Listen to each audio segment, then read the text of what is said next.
C'est le premier jour des Assises nationales au Niger, une rencontre de 5 jours entre plusieurs plans de la société et les militaires au pouvoir pour définir, je cite, une feuille de route de la transition. 700 personnes civiles et militaires ont été sélectionnées par les autorités du pays pour également définir la durée de cette dite transition qui a commencé après le coup d'État du 26 juillet 2023. Correspondance régionale d'Harold Girard.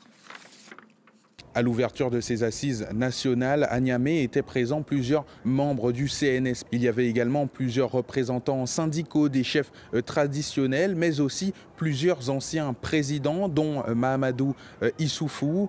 Aujourd'hui, plusieurs questions se posent pour la société civile nigérienne. En premier lieu, comment contrer l'offensive djihadiste qui sévit encore davantage dans le pays ces dernières années et qui a fait rien qu'en 2024 plus de 1500 morts, civils ou militaires.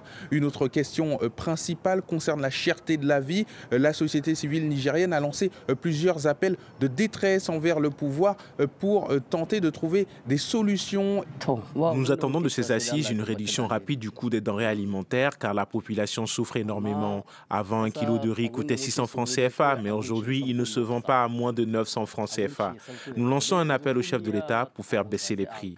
Il faut absolument qu'il continue à soutenir nos maris et enfants militaires qui se battent contre les groupes armés. Ce samedi, c'est le leader de la junte, Abdourahmane Tchani, qui s'est exprimé le premier face à des centaines de personnes dans le palais Mahatma Gandhi et il a tenu à rappeler les objectifs principaux de ces assises. Les assises ne peuvent pas se réduire à une tribune de promotion personnelle, de positionnement politique, de règlement de compte.